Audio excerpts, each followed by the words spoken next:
Ladies and gentlemen, welcome to Settle It on the Screen. I am your host for tonight, Glen and Updike. Mike and Nick can't be here tonight. They're at a wedding, so I apologize. Tonight's guest is Robbie Lakeman, who is now the new king of Donkey Kong. He just got an amazing 1.14 million score on it, taking over Hank Chen's previous record of 1.138. He will be joining us here in just a couple of minutes to talk about his path to get that record, because he did take a lot of work to lots of grinding out the past couple of months. But in the past couple of days, there's actually been quite a number of big scores that have popped up. I hope I pronounced his last name, Steve Kleiseth. I want to say he goes by Maximum Steve on Twitch, which I think is one of the best Twitch names ever. He just got over 2 million in Arcade Mario Brothers with the No Pow challenge. So congratulations to him. Our boy Mark Keel got a 1.137. I think it was 1,137,500 points on Donkey Kong, which is just under the Robbie's score. So Robbie's going to have some competition coming up with Ross and Mark and a couple others gunning for the score that he just got. And Robbie should be joining us here in a couple seconds here. He's going to be playing some Donkey Kong and giving out some tips tonight, as well just talk about the Donkey Kong community, which is a pretty amazing thing. It's almost like a community within a community.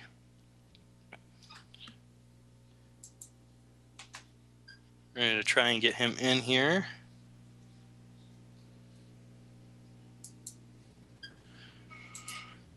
So amazing accomplishment on Robbie's part.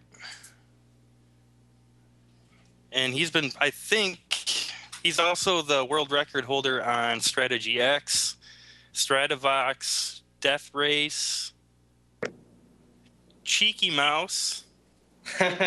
Is that good? I don't see a video, buddy. You don't see me at all? No. Should I be seeing you guys at all?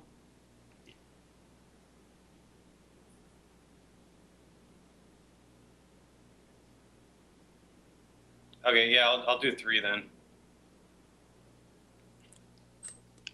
Just having some technical difficulties, but I'm trying to think of all the other games. He's got quite a few records on some pretty cool games.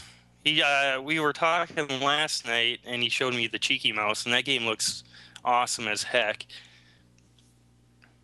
Really fast-paced. It's really crazy. And I think he was 200 and some thousand on that game, which I watched a video last night of a guy doing it, and it was pretty crazy.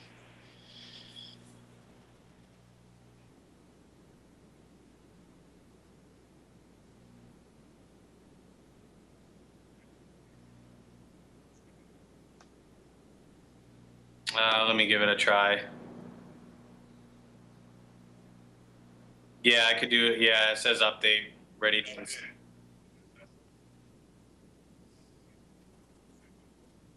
Okay. I'm going to hold down the fort, Robbie. I'll see you in a little bit. All right, yeah.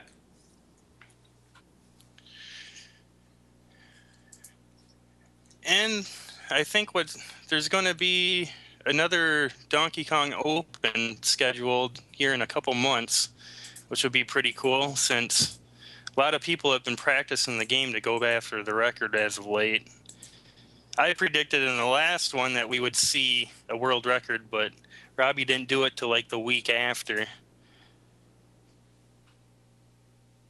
So that puts, as far as arcade scores, Mark would be 3rd as of the other day. In between.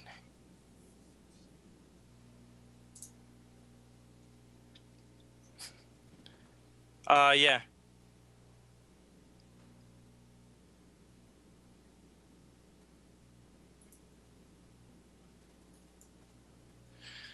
You're watching Settle It on the Screen right now. We're going to have our guest, Robbie Lakeman, come in and play some Donkey Kong for you guys. He's the new world record holder. Got an amazing score of, I have it right up here, 1,141,800 points, which is insane. That puts him first in arcade and second overall, because the highest score ever done was 1,206,800 by Dean Saglio. That was on MAME. So Robbie is the world record holder on the arcade.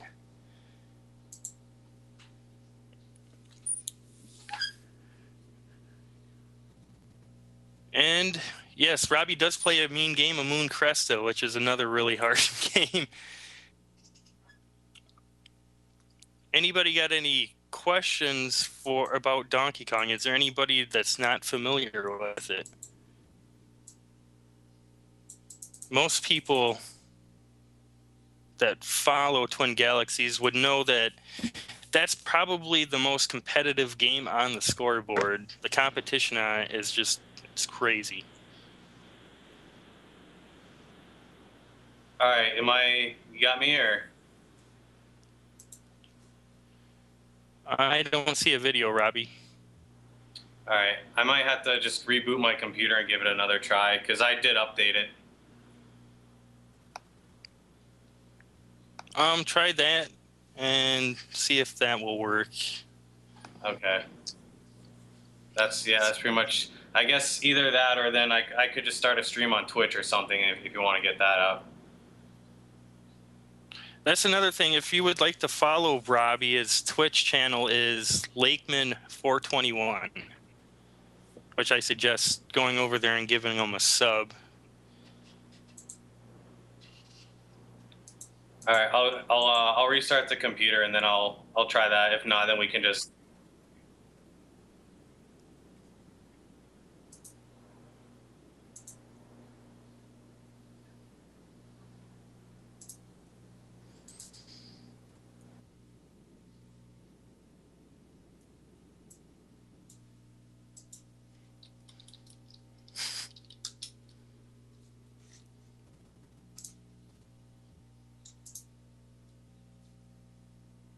See if that will, hopefully it'll work.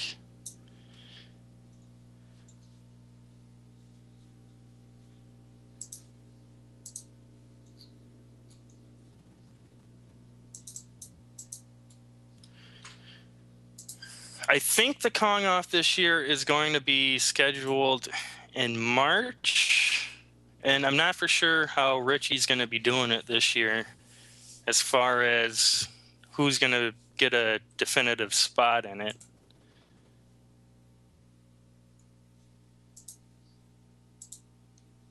There was talk that he was going to go off of the Twin Galaxies scoreboard and just do the top 10 in that.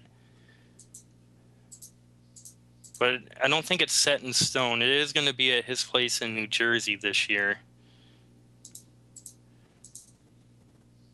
which I do plan on going.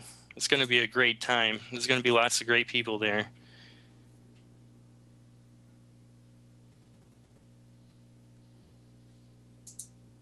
So far, it's in New Jersey. I don't know as if he has a set date. I think it's just he just is planning it in March for right now. And I think it's going to be a little bit different from what I've heard. It's not going to be everyone gets a machine and just grinds it out for a couple days. I do think that there's going to be a tournament bracket style.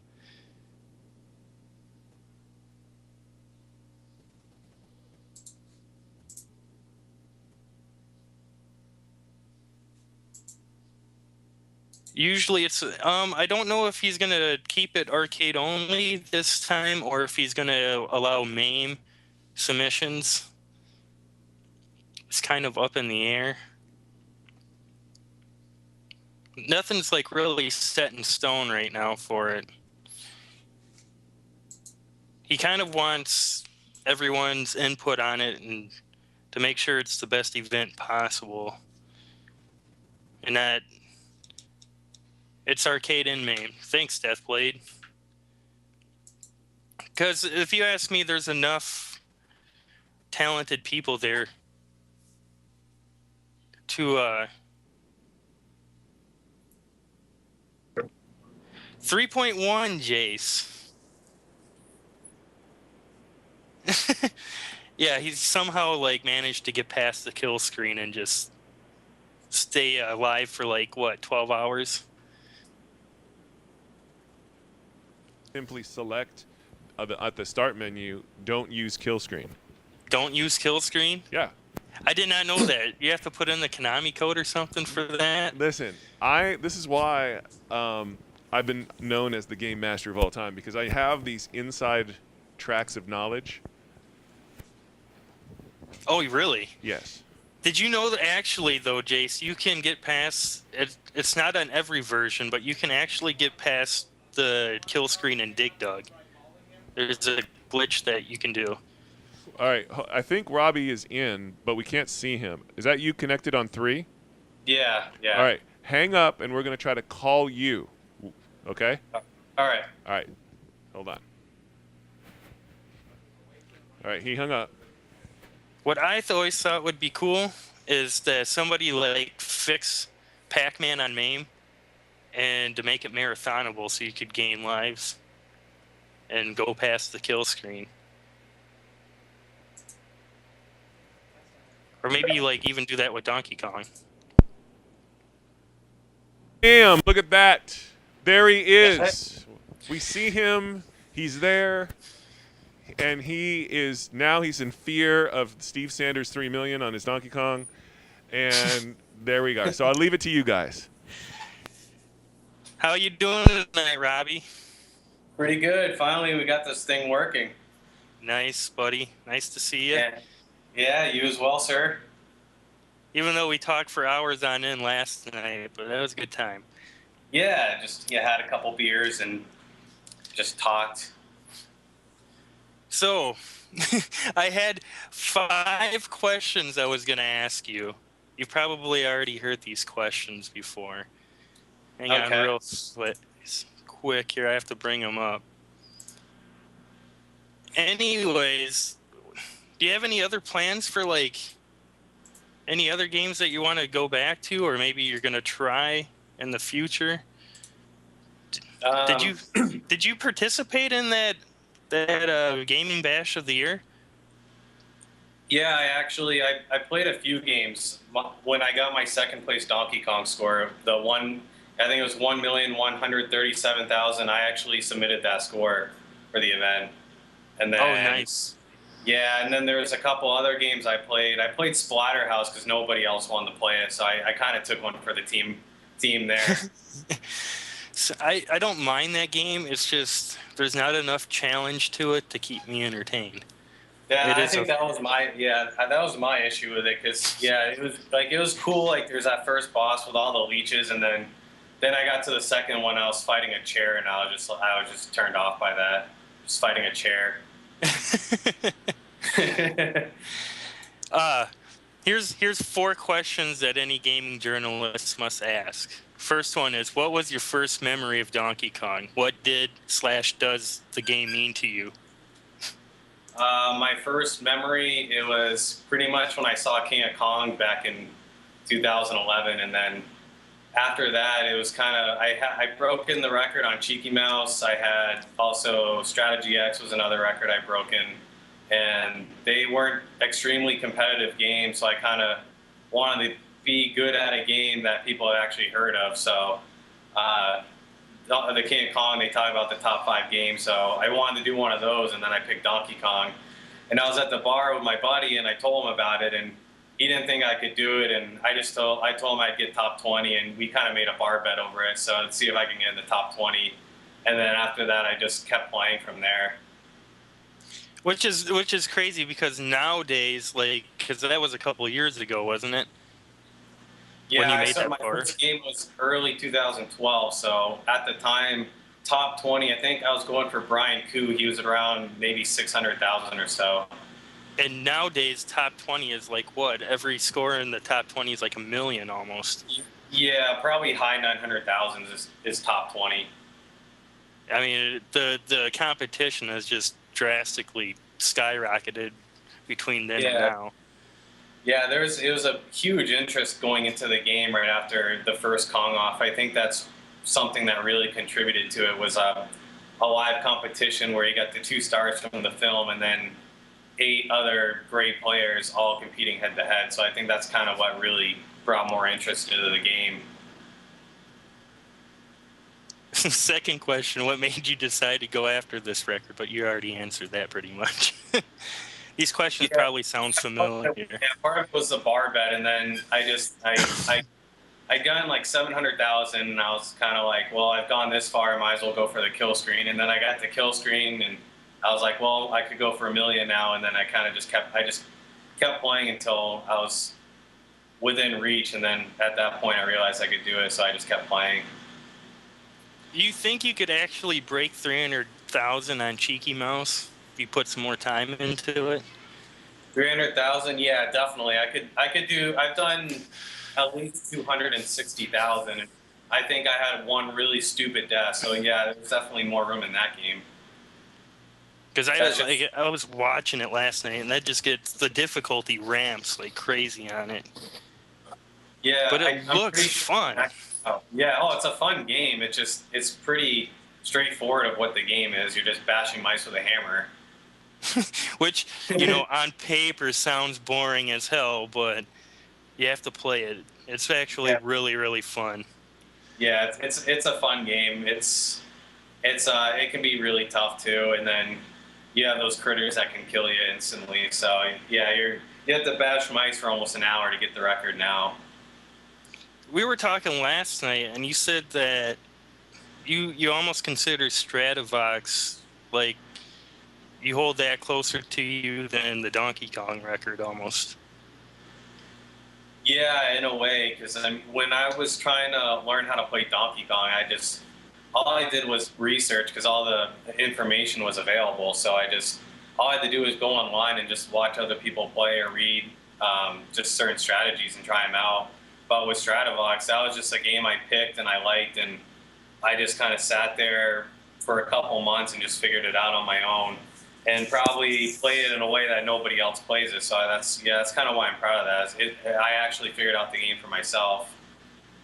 So you're like the innovator / pioneer of the scoring on that, pretty much. Yeah, as far as I know. I never actually watched any IMPs from anyone else on that game or any video, so I just started straight from scratch, and I just kind of kept playing the game, and then I figured out how to outsmart it in a way, but at the same time get more points.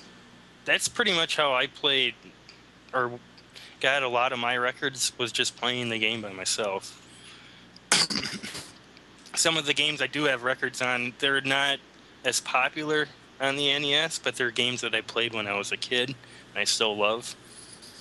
So a lot of some of my point pressing and stuff is just stuff that I've learned over the years, accidents, trial and error, coming up with stuff, drawing in notebooks, stuff like that. Here's a can of worms that we can open. What do you think about the submission process for Donkey Kong? The submission process, I think the recording rules are a little ridiculous at this point. They're just the Twin Galaxies rules just show a long list of steps with you opening your machine and showing the inside and showing everything, and then you try to step up and play a game, you die on the first board, and then you have to do it over again. That's what the rules are, but a lot of us really haven't been doing that too thoroughly for a while, because when these rules were first written, it was at the time where you had to play live if you wanted to submit a 1,000,000-point score. So these rules came out, and the rules seemed reasonable compared to flying to a live location or setting up a time with a referee to meet up live. So it was reasonable at the time, but now that we have Twitch and people streaming their games, and now we're in the process of almost doing public verification, those rules are just really not necessary. As long as you're showing that you have the right parts, I don't see the point in having to keep showing every cycle of the intro screen and then opening the back and doing that before a game and then after a game. There's just no reason for it. And we were talking too, is like that game it gets its own special treatment with the submission process. There's no other arcade games that you could submit a score and have to go through that extent of a submission process. Like it just has its own rules for like how you submit the game, or like all the steps that you have to take to make sure that the verification is correct. I don't think that there's any other arcade game that Twin Galaxies asked to go to that extreme level of verification. Yeah, there are none that I'm aware of, and in a way, it's almost like putting the game on a pedestal because you have to do so much more verification for that one game as opposed to all the other games, and you're almost putting that game in front of all the other ones, saying that this one is the best one, and it requires that kind of verification. And that's not true, because there are other great games out there that people would rather play than Donkey Kong, and there are other games I'd rather play than Donkey Kong sometimes. It's just it can't be all about Donkey Kong. You just have to move on from certain things that have happened in the past. You obviously, with the King Kong and gummy substances and people accusing each other of cheating, a lot of that's in the past now, just because we have the internet and Twitch and all the footage just readily available for us when people are willing to share it. And now on the Donkey Kong forum, we have our own scoreboard. So we've already been doing our own public verifications. As everyone knows, Mark Keel did a good score the other day, and he just put it on YouTube and submitted the link, and we said, hey, it's good, and put it on our scoreboard. So I don't see why it should be any different for Twin Galaxies or something as similar to that.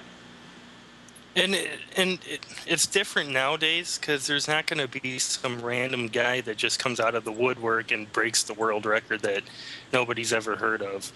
The Donkey Kong community, it's pretty tightly knit, where they know all the players' skills behind the game. They know who can do what, who has the potential to do what. So it's not... And the thing of it is you guys at the forum don't go through that extreme process, but you have caught people cheating in the past. Like, just within the recent year, there was a person that tried cheating on the Donkey Kong Open, and he was called out on it. And the reason that they found that he was using an old IMP to submit for the tournament. And it was so easy for you guys just to bring up the IMP that he submitted previously and be like, hey, this is the same exact game, and you're trying to resubmit it. Right, and that kind of goes back to the earlier days when the Donkey Kong record was between Billy and Steve and Tim and some other people. It was, it was a completely different tale back then because there weren't enough people with everything available to them. But nowadays we have a forum, just mostly Donkey Kong players, and they're all really smart people and good with computers, so it's almost impossible to even outsmart them if you wanted to. But yeah, that goes back to the old IMP thing. Someone just looked into it deeply enough to realize that the IMP was old, and when you have enough people and some people are interested in verification properly, then it'll be a lot easier to catch on to. Oh, I'm sorry, Jeff. It was the Internet Gaming Bash. That's where the person was caught cheating.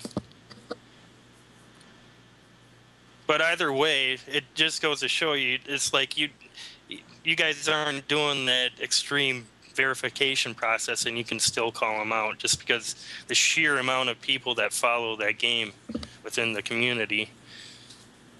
And like I said, everybody knows everyone's skills and what they're capable of for the most part. You're not going to get too many big surprises nowadays out of people playing that game. Unless somebody quit for a while and you haven't heard of them and he comes back and does something. Yeah, we haven't heard of that happening in forever. So yeah, there's no point in the old verification. And yeah, I mean, even though these games are over 3 hours long, there are still people that are going to be watching the entire game board by board. And if something's not right in the game, they'll point it out. I mean, every time someone has a really great score, Scott Cunningham, he goes through the entire video board by board and counts all the points, and he's watching every single second of that film. And someone as knowledgeable as him on the game, he would, even him alone could just recognize if something was wrong. So it's just, yeah, it's just all the knowledge is available and everyone knows each other's skills. So yeah, the extensive rules on verifying it are just completely beyond reasonable at this point. And as high as the score is, a score like I just got or what Mark just got are just really high, and they're maybe a once a month opportunity. So it just makes the restarting process even more painful than it already is. Yeah, and like 2 years ago, the Donkey Kong score was way lower than what it is now, isn't it? Was it? Well, until yeah, a couple Hank. years ago Hank was just passing 1.1 million a couple years ago. Oh yeah, Robbie, you also did the Arcade Crazy Kong record.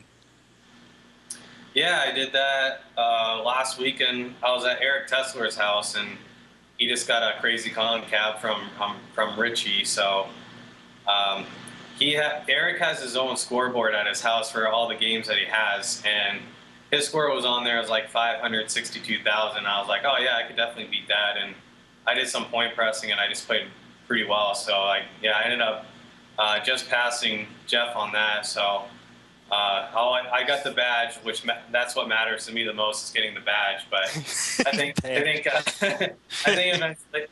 eventually Jeff or somebody else will take it back. Yeah, Jeff said temporarily you have it. Yeah, Jeff. Yeah, if you're out there, yeah, I expect you to take that back real soon. That could be the new rivalry, Crazy Kong. He had Phil Tudos in the mix. Get all three of you guys playing that. Because didn't Phil do like over 700,000 on that game on MAME? Yeah, he used pretty much all the glitches possible in that game. I'm pretty sure Jeff, because Twin Galaxies has a different set of rules on Crazy Kong using the glitches. So I didn't use any of those, and I'm pretty sure Jeff didn't either. But you can score way higher using those glitches the way that Phil does, because he's figured out how to max out the game to its full potential using the glitches. There's some, what are the glitches? There's the barrel glitch where you can like warp the level, I do believe. Yeah, you can skip the board if you want, but Phil, he point presses the entire board until the clock's down to 0, and then he tries to do that skip on the bottom. So he's maxing out every single barrel board, and if he dies doing it, he still gets 10, 11,000 points for a death. So that's why he does it. And then you have the one on the Pie Factory where you grab the hammer and you can drop the hammer, and while you're climbing to the top, like up to the top, that hammer is still smashing pie. So you're gathering points while you're clearing the board. Wow, I didn't know that one. I know about the ladder glitch. Yeah, the ladder glitch. That's more of a survival thing. You don't really gain too many points from doing that unless you're trying to not die climbing down a ladder to re-jump some more barrels. But yeah, the ladder glitch isn't too bad. That's just kind of more a part of the game. But as far as the barrel skips and dropping the hammer on the Pie Factories, that's where you really gain the points from. But and then you can also skip the kill screen, so that's another, 12, 15,000 points. So there's a lot more potential in using those glitches than just playing straight up. Now, what would you say? Would you say just to play straight up, or use the glitches too? I'm more traditional. I would say play it straight up. But if the community decided that they wanted to use all the glitches, I wouldn't have a problem with that. I would have to just change my game and to keep up with everybody. Because that's a big debate, even with the speed runs, glitches or not. I say do both. Maybe even make another tracking for it. Because the game ends, it would be kind of cool to see like the most points that you could possibly get out of that game, even with the glitches. That's kind of why I think that it would be a good idea to use those glitches, because that's the purpose of what we're trying to do. We really just want to beat these games and just see what they're capable of doing. If there were anything like that in Donkey Kong, which there are, and I'm sure people would want to do it or even would attempt to do it. Or it would have done it already. Yeah, exactly. Even if it meant another 5,000-10,000 points, you're just trying to max out the game within reason. Yeah, I know 5,000-10,000 points don't sound like a lot, but I've won a Donkey Kong tournament by like under 5,000 points once. So. Oh yeah, I mean now with the scoreboard the way it is, on the arcade you have me at the top, and then Vincent, who's in 5th, he's at I think he's 5,900 behind me. So yeah, 5 people within 6,000 points of each other. So it's really we're at a plateau right now, I guess. As far as the top players go. The cool thing about Donkey Kong 2 is if you want to learn, like the entire community behind it would be willing to sit there and help you out. Like all you got to really do is just stream Donkey Kong if you have a streaming channel, and I swear like in an hour you'll get a couple of the Donkey Kong players in there giving you tips. Yeah, that was a big part of how I learned. I started streaming probably almost summer 2012, and I had people like Mark Keel coming into my channel, and a lot of people did give me advice when I first started out, and that really what helped excel me to get to the kill screen. And then after that, I had Vincent LeMay give me a lot of advice too. He watched me going for a million, so he definitely gave me a lot of advice. And then even after that, when I was going for the record. So anyone in the community is willing to help if anyone has any questions. We're not going to hide anything. Yeah, you and Mark have helped me a lot with Donkey Kong. I'd say you two are probably the ones that sat there and helped me out the most. Just watching my stream and just telling me, hey, you died there. This is why you died. You should probably do this next time. Or this would be a good idea if you did that. You looked out here. I would have did this, and it's really helpful. Between you guys, I doubled my Donkey Kong score just because of all the advice and stuff and things that I was learning about the game. I was like 200,000, and now I'm damn near 400,000. So yeah, I mean that comes down to just learning a couple more things here and there. Because if you learn one way to prevent yourself from dying the way you normally do, that's one extra life that you have, and sometimes that one extra life goes another 100,000 points to even 500,000 points. So you're really, when you eliminate one mistake, you're really increasing your score by a significant amount. Oh yeah, for sure. So let's say you play a game. Show some of the viewers what it's like to play some Donkey Kong on a really high level. Yeah, give me a minute to set up, and then I can show you how I play. I'm sure there's a lot of people here, like Jeff and Phil and Mark and everybody. We've all seen you play for hours on end, but there are new people here, and they might not be familiar with Robbie and his stream. And if anybody wants to follow Robbie, he's on Twitch. It'd be Lakeman421. And the other thing, too, is Robbie also plays other games than Donkey Kong. That's a major misconception over the Donkey Kong players, is that they only play Donkey Kong, but they do play other games, and they're really good at all sorts of different games. Yeah, I got 2 new world records this past year. I got the record on Death Race, and then I also got the record on Buggy Challenge. Death Race. Your score was what, 33? Yeah, I got 33. 33. I thought so. Which that'll be tough to beat because now we're beating each other by 1 point every time. Marky D says go, sir, and Jeff says to play properly.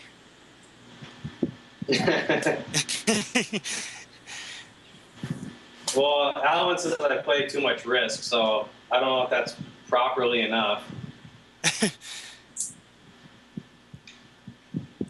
Here's a question. What is the Lake Man Juke, and why is everyone doing it? That's a very valid question, sir. The Lakeman Juke, that was a move I taught Alan over a year ago on the pie factories. On the pie factories, generally what you want to do is stay on the left side until all the fireballs spawn out, because you want to go up the right side and have a clear path. But what he was doing was he was just running straight to the right, and he was splitting the fireballs. So they were on both sides, blocking him from going anywhere. So I told him that if he juked to the left at the beginning of the board, it would trick the fireballs to stay to the left side. And he tried it, and he didn't split the fireballs, and he got through it. So he called it the Lakeman Juke, and he started doing it. I don't even think he does it anymore, but. Marky says, be sure to show us how to execute the stall loop. The stall loop. That's another little thing that Alan does. I was actually doing that stall loop before he was. I'm sure somebody else was doing it before I was, but he officially trademarked it. So I guess technically it is his.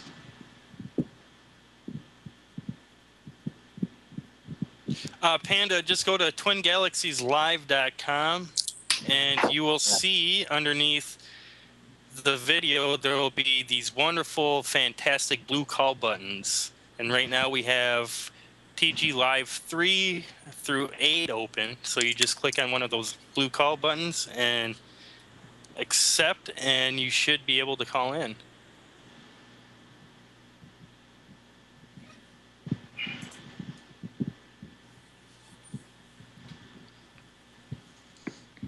Yeah, now everybody's juking in the morning, juking in the evening, and juking while it's supper time. Yeah, it just all depends on what time of the day you want to juke. I actually do 2 jumps and a straight jump up, and for some reason, maybe it's my Donkey Kong superstition, it just seems like the fireballs will stay towards the left after I do that.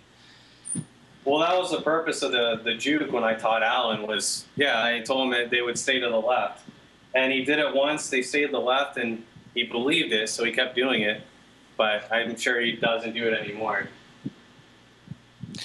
That's the thing about Alan. Great guy, but he'll listen to advice, maybe do it 3 or 4 times, and just forget about it. Go back to playing his own way. Yeah, well, I mean, I don't know. I've known people like that where they'll do something and it works for a while, and then it just won't work one time, and then they're just like, oh, it won't ever work again.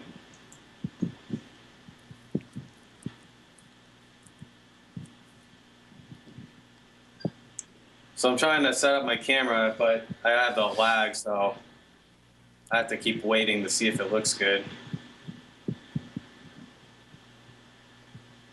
Looks fine for me right now. If anybody would like to, if they go to twingalaxieslive.com, you can actually control the cameras, and you can enlarge my beautiful face, or you can also enlarge Robbie's gameplay just by clicking on the cameras.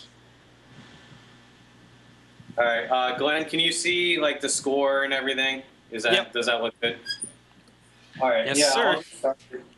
I don't know how you want me to play. I could run boards, I could point press, but I can do a little bit of both, whatever you guys want.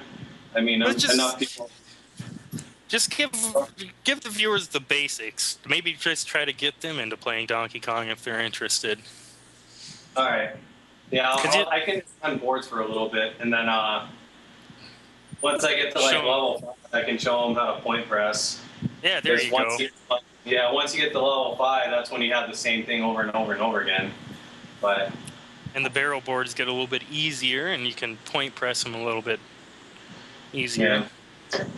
Jeff says the L2 challenge. Level 2 challenge? Level 2 challenge. We could do that at some point. Someone wanted to jump in.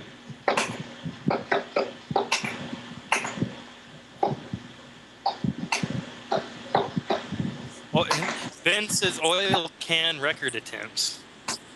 No, that's. I have the record on that, but I don't want to do it.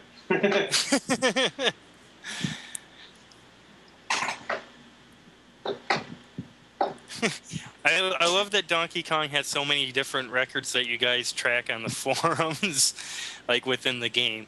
The oil can record, the L2 challenge.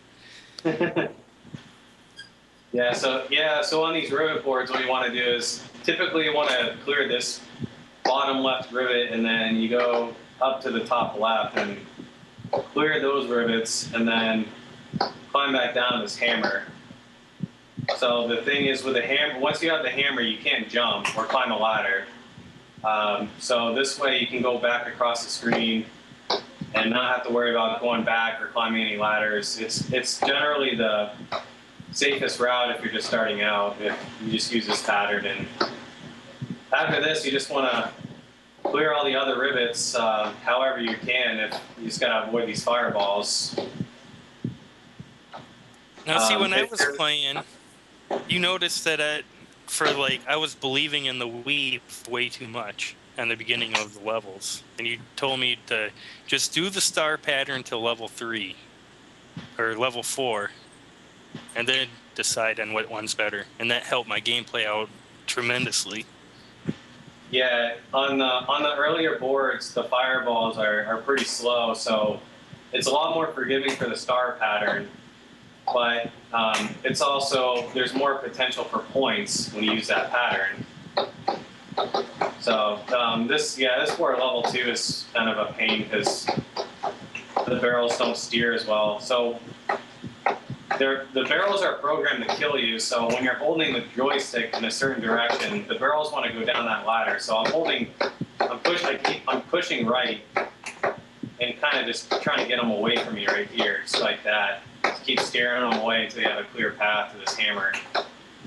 But this board and the level 3 barrel boards, they can be the toughest just because they're more random. The barrels, they're less predictable, the wild barrels and steering the barrels. So you never know what you're going to get. And trying to get points on these boards is what makes the game really hard because you're constantly restarting because you're dying so often trying to get those extra points. But just running through it's a little bit easier. Rough estimate, how many restarts do you think you've done in your Donkey Kong career? I don't even want to think about it. It's probably well over 1,000 or so. I don't know. Yeah, it's too many. Too many. Too many games go down the drain. I know it all too well. But yeah, I just on these rivet boards, I try to do this pattern as much as possible, just because you get to use both hammers, and if the fireballs cooperate, you can. I mean, I've smashed 13 fireballs on one board, so you can get a ton of points by using this pattern. But yeah, once you get later on into the game, you kind of, I guess, Glenn put it in a good way. You kind of choose your own adventure. Choose your own adventure book. Yeah, you choose your own adventure book, and that's just generally just reading the fireballs on the board and just picking a pattern, and whatever is the best one that you think you just try to stick to it and hope it works out. But it won't always work out. You got to keep that in mind. I might be the only one that thinks this, but after the rivet boards, if I clear it, the first thing that pops in my head is that part from Indiana Jones when the dude where he drinks out of the Holy Grail and the guy's like, "You have chosen wisely." I always think about that clip after I clear every rivet board. Yeah, Yeah, so I just died there. He hucked a wild barrel right at my head. So that's an example of what makes these earlier boards a lot harder. You get that random bullshit every once in a while where you're mid-air and you just can't do anything. And he just decides he doesn't want you to live. And the wild barrels are really vicious on loops 3 and 4? Definitely 2 and 3 are probably the worst. The barrel boards, they level up every time, like during a board. So say you're on board 1, eventually the difficulty goes to board 2 while you're still playing that board. So you're playing level 2-1, and then all of a sudden you start getting level 3 wild barrels. So you have to deal with that. This is a pie factory. It's kind of try to survive on these mostly, but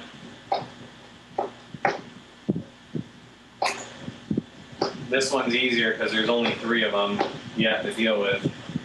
But once you get the level 4, you'll see 4 of them. And then you get the 5, you'll see 5 of them. And then after that, it's 5 for the rest of the game. But yeah, and then you got these elevator boards. Early ones, first 2 are pretty easy. The springs are slower, and they're more space, so you have more time to climb up the ladder, and almost doesn't matter what spring you go on sometimes. If you're just tuning in, Robbie's giving out tips for anybody that would be willing to start playing DK. We haven't quite gotten into advanced point pressing yet, but this would be a good start if you're interested in playing the game.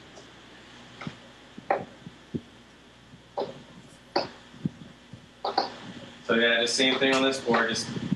I should get at least 2 or 3 smashes from here. Well, now they just ran away, but There's what we like to call them on the DK forums, potatoes. Potatoes. When you get a good setup, that's when you start counting the potatoes. I just count potatoes anyway, even if I get 1 or 2. 1 or 2 is better than none. Exactly. Which, believe me, I've done that before. Grabbed a hammer and got nothing. Rivet boards, the fireballs spawn on the opposite side of where you are, so I was on the right side smashing all those fireballs. That's why they're all on the left side now. So that's another thing to keep in mind later in the levels, because sometimes you have to set up a board a certain way to survive. But you can't control the fireballs. You can influence them a little bit, but you can't 100% control them like you would almost with barrels. But I could start point pressing on this board because level 4, the wild barrel started out as level 4, I guess pretty much the same as level 3 barrels, and then once that timer is down to about maybe 5,900 or so, it goes to level 5. So that's when it's the real gameplay starts. The real game starts, even though most normal people won't ever get to this level.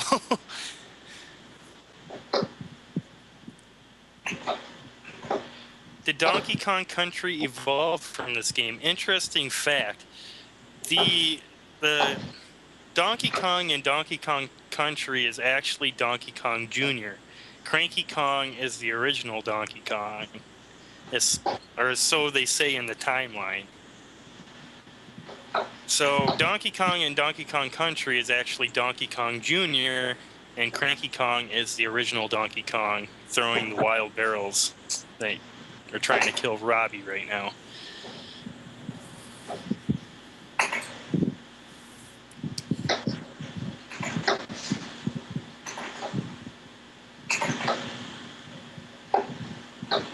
So Donkey Kong's son is actually the Donkey Kong in Donkey Kong Country. The tie-wearing Donkey Kong that Marky D loves so much. Yeah, and a lot of us don't like. I was being sarcastic about that. I think Marky D probably hates that red tie more than anybody.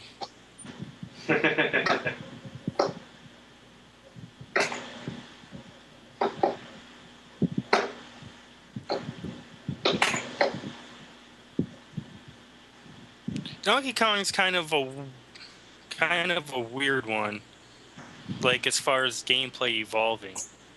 Because Donkey Kong and Donkey Kong Jr. are the same, but they're pretty different as far as gameplay. And then Donkey Kong 3 is like a shoot 'em up game, or a shooter game, not a shoot 'em up, but a shooter.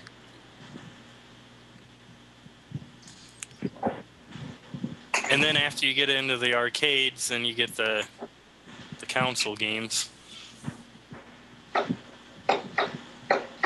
Junior does wear a diaper, Jeff, but in 1994 he took the diaper off and put on a tie. I think the very first game Donkey Kong ever was seen wearing a tie was on the Game Boy. Correct me if I'm wrong, but I do believe it was a Game Boy game that he was wearing a tie on the cover, and that was the first time that we seen Junior wear a tie.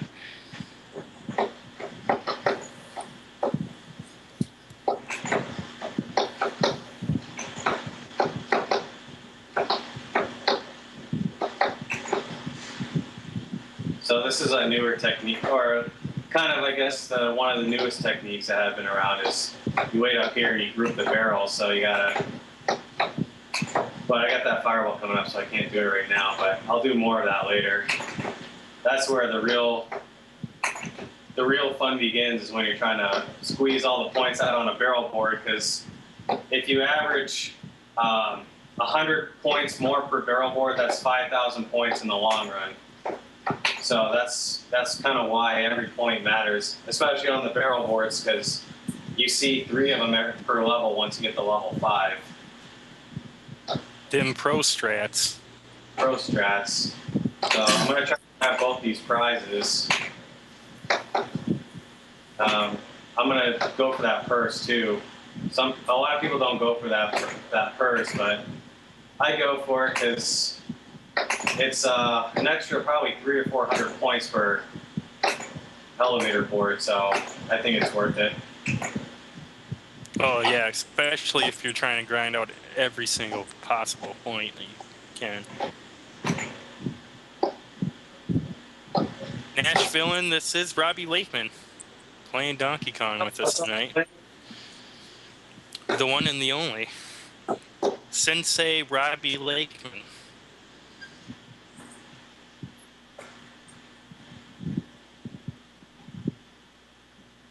So this board is probably the first one where I guess you could kind of choose your adventure, but they seem to be staying to the right side, so I'm just going to kind of try to stick to that pattern. Now, for people that might be new, when would you want to go for the star, and when would you want to believe in the weave? Everyone has their own. The great thing about this game is a lot of the strategies are similar, but everyone has their own playing style. A lot of people kind of stick to what they're comfortable doing. So some people like the only weave, some people like the only star, but I know me and like other people like Ross, they like to mix it up a little bit depending on what they see. But I know what he does. I'm pretty sure what he does is he waits. It depends on where they spawn. If they spawn kind of all on the top, that's when he does the weave. If they spawn on the bottom, that's when he does the star. What I do is I start out using the star, but if they all start swarming to the left side, that's when I go and use the weave. But Ross has more faith in the weave than I do, so I try to stay away from it as much as I can. But sometimes you just can't help it. You kind of see a board that could be just deadly, so you just start clearing rivets and hope you can find a path at some point. Yeah, Robbie does have his own arcade cab. That's what he's playing on right now. I wouldn't mind a Donkey Kong in my living room. Yeah, it's not bad to have in your living room. It's a nice little seat. I got this, and I got Super Pac-Man. Another good one.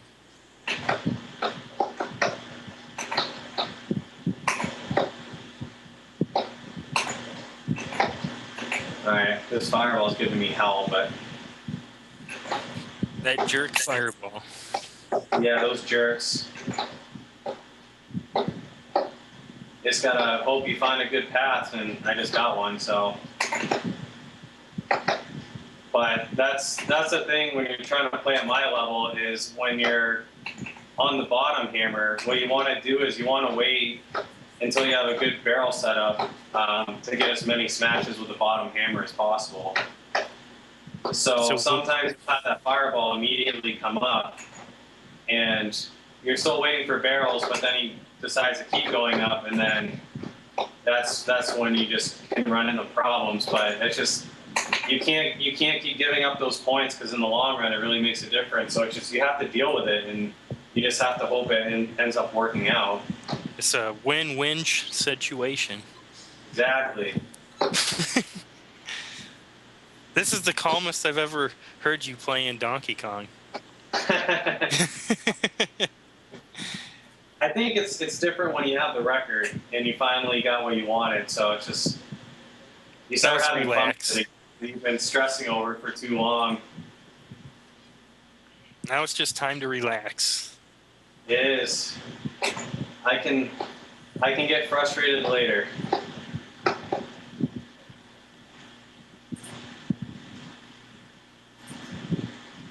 I've done that plenty times in the past, where you're just grinding out a game for months on end, finally get your goal, and then it's like the weight of the world's off your shoulders, and now you can just move on and do something else for the time being. Yeah, it's kind of funny how that works out. You start playing a game out of fun, and then, like, once you realize you're capable of breaking the record, that's when you really start getting stressed over it, because you're trying to push that game to its max, and you need to execute properly and have everything go your way. And especially in a game like this, where it's so random, there's so many things you can't control, and it's just like some days you're playing so well and the game just totally screws you over, and you just say, why me? Like the game I'm learning getting ready to take the record down on. I started out playing it, like you said, just for fun. And then I got to a point where I was, wow, I could actually marathon this game.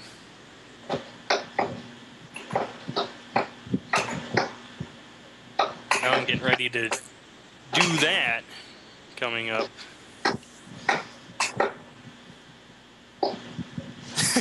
Todd said, Glenn, you need to wipe that dirt off your chin.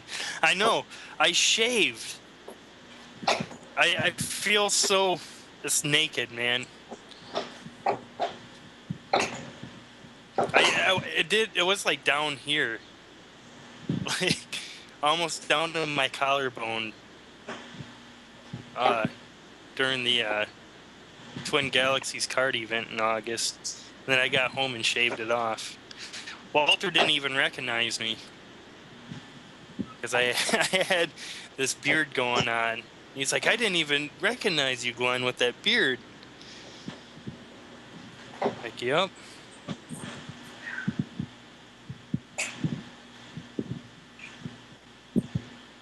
That was probably Elijah, that marathon track and field, Nashville. I do believe. Yeah, that was Elijah. Which is insane. I played a game tapping a controller for tapping a button for 26 hours. I can only imagine track and field. Oh, I know. After that run, my wrist was dead. That was on a shoot 'em up game. So I can only imagine track and field, and I think he did like, 30 hours? Something crazy like that. Yeah, it was ridiculous.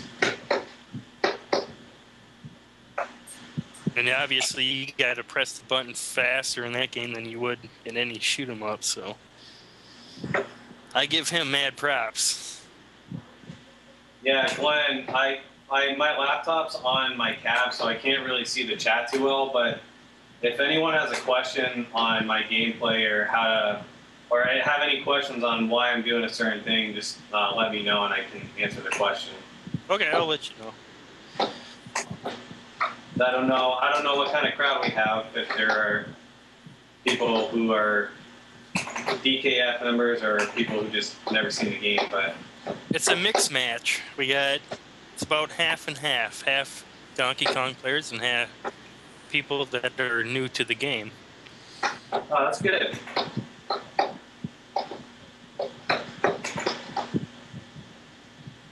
So if anybody wants to learn anything about Donkey Kong, right now this is the perfect stream. We have the world record holder on playing Donkey Kong, and plus there is plenty of people in the chat that are all world-class Donkey Kong players.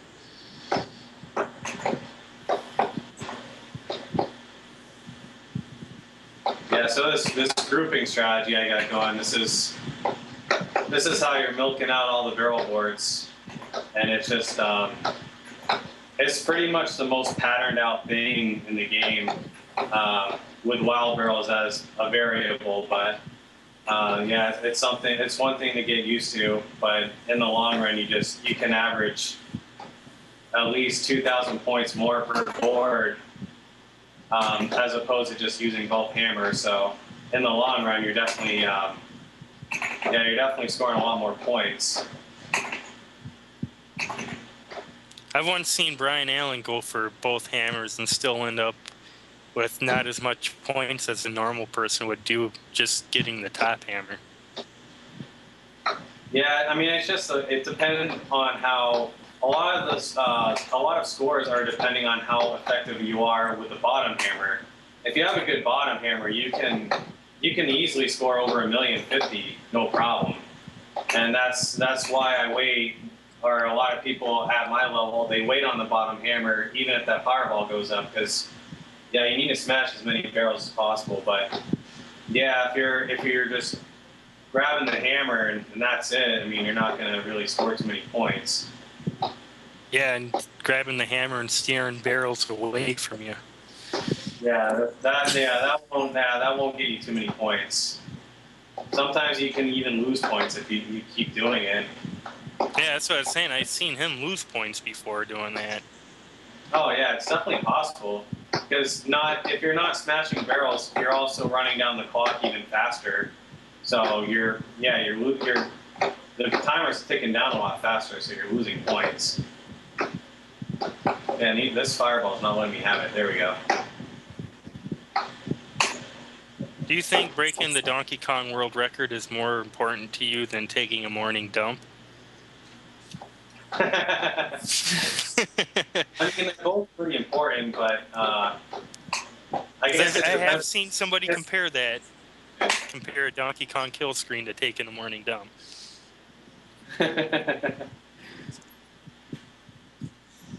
Yeah, so yeah, I was pressed for time on that one, so I kind of took a little risk. I actually did trap the fireball, I just didn't time the jump right.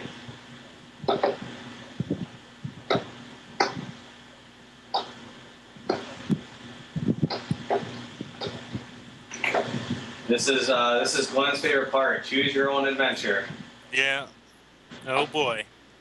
Glenn loves those books, I reckon. Yeah. We talked about that one night. Those books are the devil, man. Yeah, those books. I've never felt so trolled by a book before in my life. Exactly. I swear, it's 90% bad endings and maybe like 10% good endings, maybe, and it's probably more like 95.5%. Yeah, there aren't too many happy endings in those books. And it's like the most logical choice that you can make is usually the one that gets you killed in those books. Like you're hanging off of a cliff. Do you try to grab for the branch above you, or do you scream for help? I'll grab for the branch above me. Oh, the branch breaks. You fall down to your death. And then you turn back, and it's like, well, what the hell would screaming for help would have done? Oh, your best friend comes and pulls you out. Yeah, those troll books.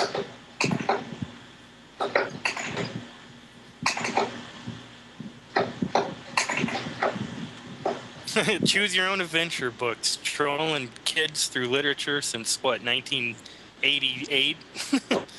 Yeah, at least.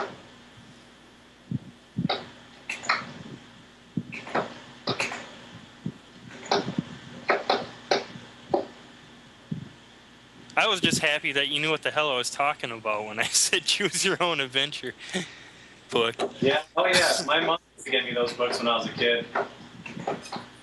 Yeah, they would just irritate me because they kept trolling me really hard.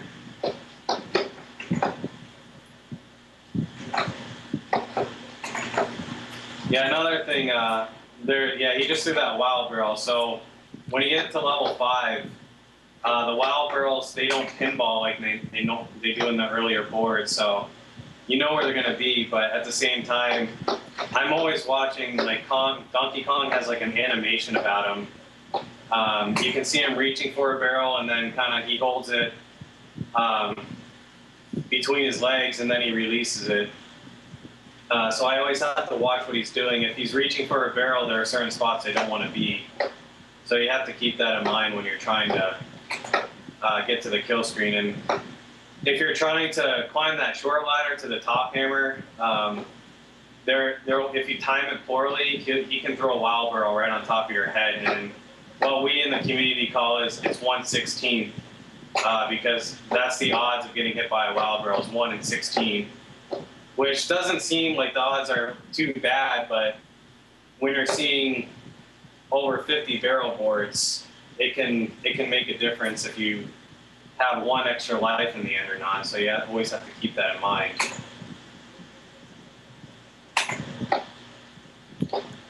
Bach, the way that you can control the cameras is by going to twingalaxieslive.com.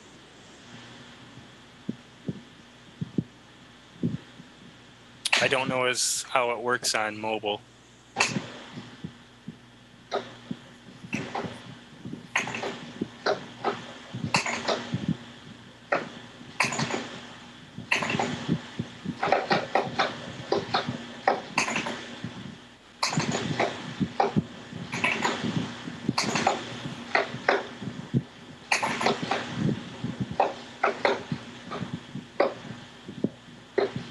I'm not at the point I'd be grabbing the bottom hammer with my gameplay yet.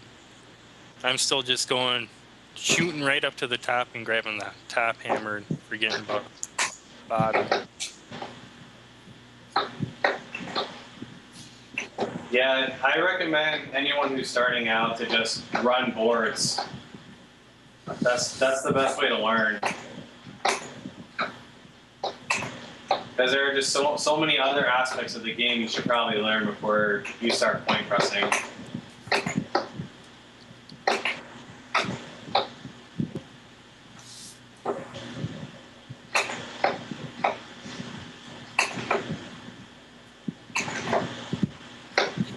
You can join into the Skype call by going to twingalaxieslive.com, and you'll see some blue call buttons underneath the video. TG Live 3 through 8 is open right now, so just click on one of those.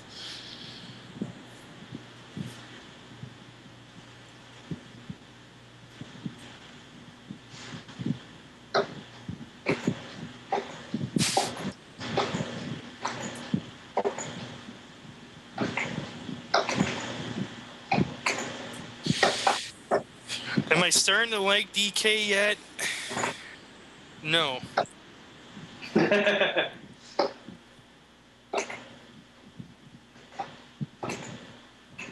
Love the community, hate the game. Yep, that seems to be the motto. Todd, you know as well as anybody, man. Once you start playing that game to try to get a kill screen or anything above a kill screen, you kind of start hating it and not enjoying it. It's all business at that point. My high score is like just under 400,000.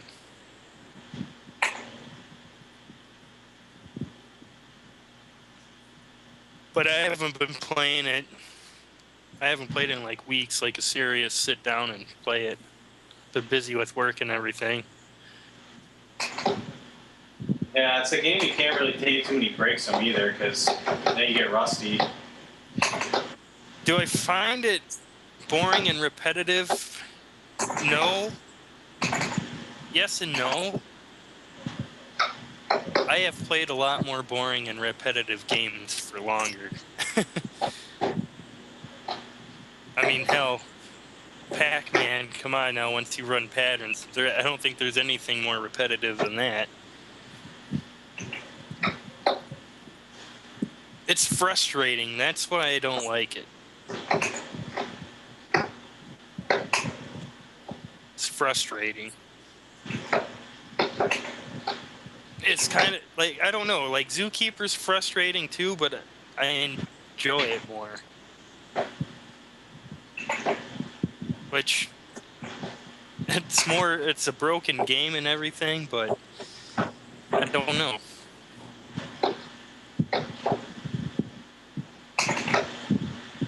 The thing with Donkey Kong is it's not, I mean, yeah, the boards do repeat at one point, but since there is a lot of randomness, you still start to see some situations you never been into before. Not every level's different, and there's no two games that are ever going to exactly be the same. There's no way it's possible.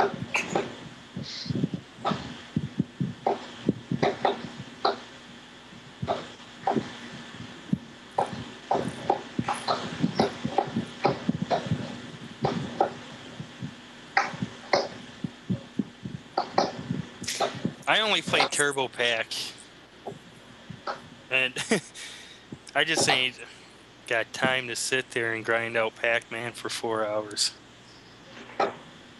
I just like playing Turbo Pack. It's a good game to play with friends. Yeah, I tried working. Just having beers. I couldn't do it. Well, because there's that new Adam Sandler film that's coming out in next summer, and I had connections to that film, so they wanted me to provide them some IMPs for their gameplay, like that they're going to use in the film. So I sent them a Donkey Kong Killscreen IMP, and they're also looking for a Pac-Man one. So I told them I would try to learn Pac-Man and Killscreen it, and then send the IMP.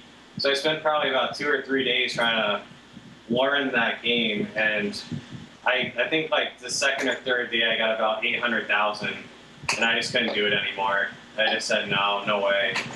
I just don't want to do this. Yeah. Because once you get to the 9th key, I mean, there are different patterns, but I was just, you pick one and you just keep doing it over and over and over again. When I got my split screen, I was just sitting in the garage with my friend Hans. We were watching the baseball game, and I had a game going.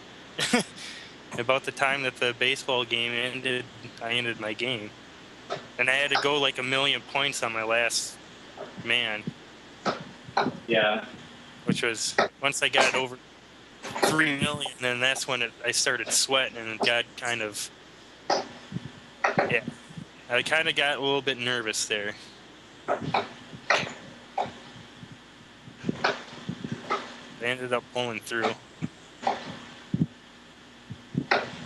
I was just running boards, so I think I got like 3,060,000, which is pretty low for a split screen, but yeah, I'm not trying to get a perfect or anything. Did you say you did it on turbo, or was it regular speed? It was turbo. Yeah, that's the only way I can play Pac-Man games, if it's turbo.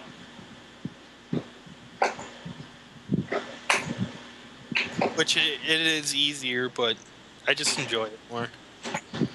It's a good game to sit down and relax and play, because even if you do make a mistake, you can get out of it pretty easily.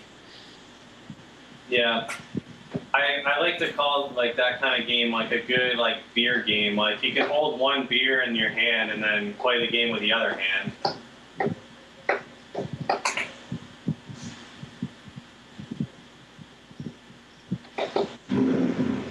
And that's what I was doing that night, just watching the baseball game with a buddy and playing Turbo Pack. And the Brewers won that night, so hallelujah. Missed baseball for years when I was in New Zealand. Cricket is stupid. We actually have a friend that plays Donkey Kong, and if you tune into his streams or Skype in with him, odds are you'll hear a cricket game in the background. It's terrible. And that would be the one and only Alan Stahl.